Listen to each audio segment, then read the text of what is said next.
Plaza Podcast.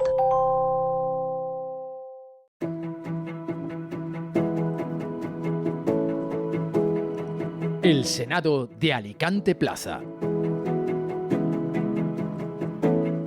Quemar las naves. Esa expresión tan venida, esa frase hecha, esa metáfora que tanto escuchamos en nuestro país. Esa que, como el propio Rubén Amón, en su libro Tenemos que hablar, en el cual habla del diálogo social, de la historia, de la conversación, pues predice cómo se podría hacer un discurso con simples frases hechas.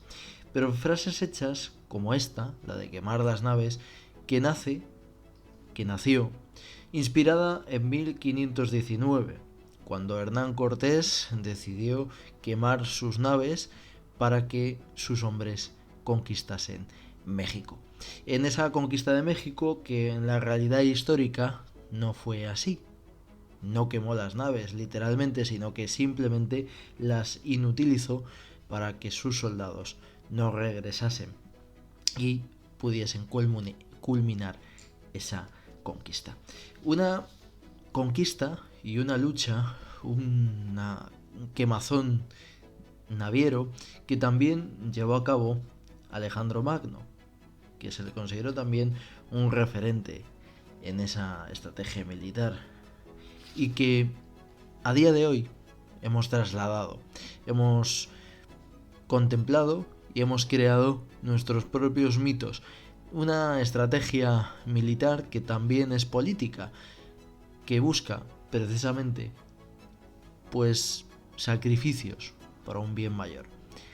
Esto viene a propósito precisamente de un planteamiento de Pedro Sánchez, una pregunta, un ruego de si el presidente del gobierno hará un superdomingo electoral, si quemará las naves, si coincidiendo además ahora como estamos, no en la quema de las naves, sino en la quema de los monumentos falleros, que en concreto se llevarán a cabo el 19 de marzo con la famosa crema, una crema en la cual se ejecuta la quema y la renovación y el olvido de los malos augurios, de las malas noticias, de las malas decisiones.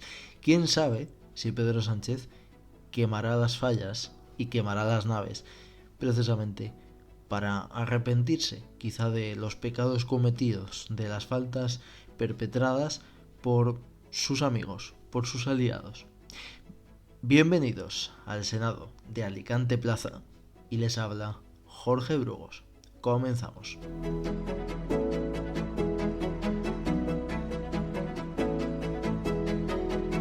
Si uno lee las columnas, si uno lee los periódicos, el superdomingo es un elemento, otra frase hecha, también como la de quemar las naves, quemar los barcos. Y es un barco en el que se suben precisamente muchos analistas.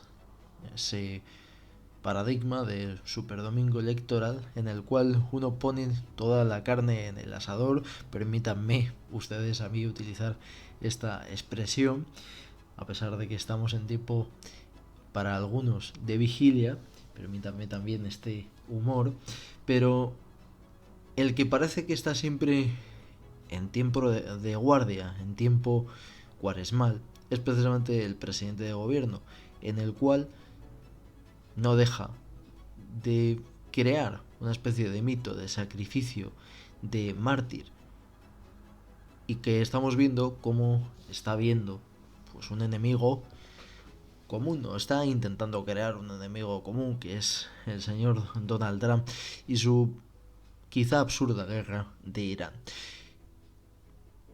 Y en eso es donde quiere sacar tajada el presidente de gobierno. Un presidente de gobierno que, emulando precisamente a algunos líderes socialistas del pasado, está pues hablando del no a la guerra, entonando el no a la guerra para ser el adalid de la democracia. Y no solo aquí, sino en Occidente. Ya hay incluso algunas voces que están pidiendo que debería ser él el líder de la Unión Europea, una maltrecha Ursula von der Leyen que creo que no sabe muy bien con qué pie se levanta cada mañana. Y no es por la destreza de uno, de Pedro Sánchez, sino es más bien por el desastre de otros. Y ese es precisamente su gran virtud, su gran acierto. No es un gran estratega, que sí, eso también, pero sabe aprovechar los errores del adversario. Como buen combatiente de judo, más que baloncestista, creo que estábamos ante un gran judoka, utiliza la fuerza del contrario para su propio beneficio. Y es lo que hace Pedro Sánchez. Se aprovecha de los errores del PP, de la derecha en general, se aprovecha de los errores también de un líder internacional como Donald Trump para sacar la cabeza. Cuando parecía que estaba muerto, ha resucitado. Cuando parecía que estaba perdido, lo han encontrado.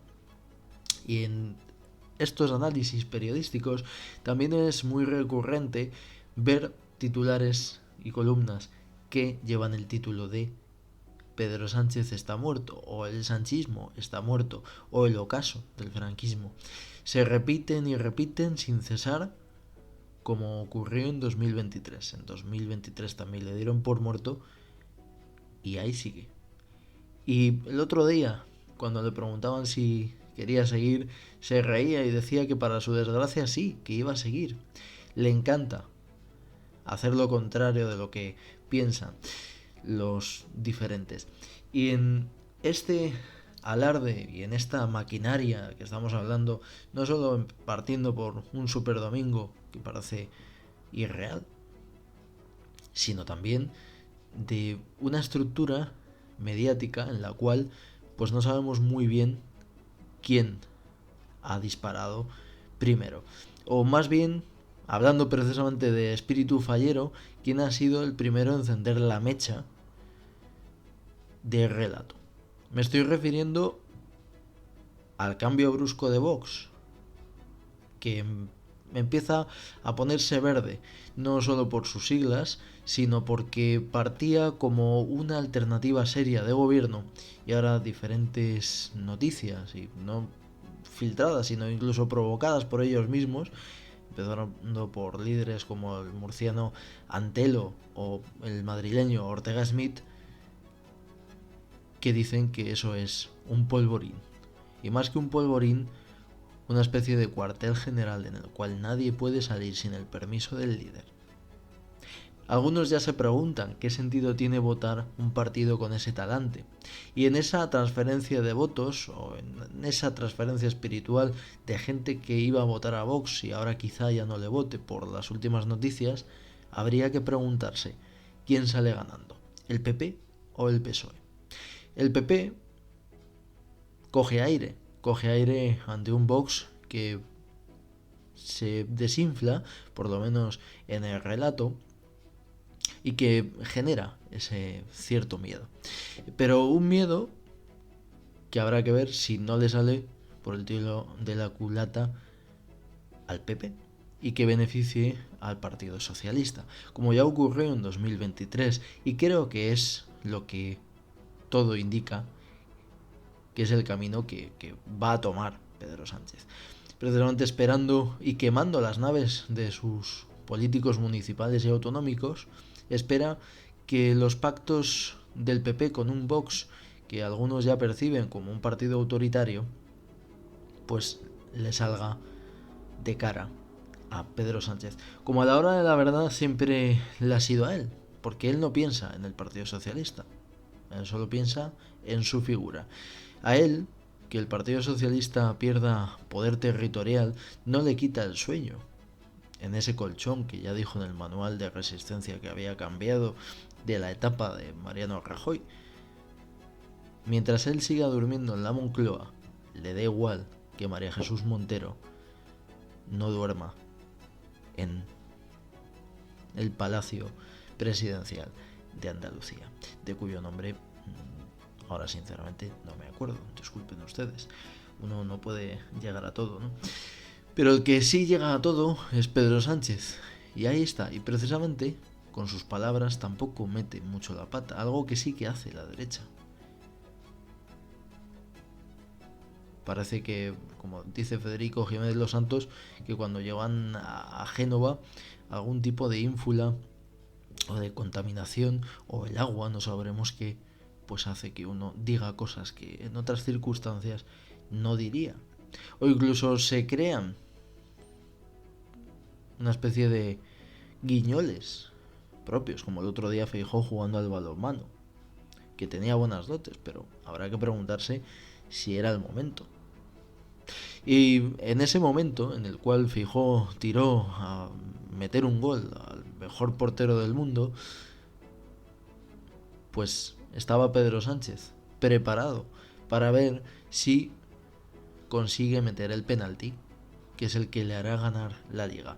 Y es el único que vale, el único que será recordado es el que gane. Y aunque las elecciones las gane el PP, el que gana las elecciones en España es el que consigue armar una mayoría. Y ahí se puede repetir lo que ocurrió en el domingo de 2023.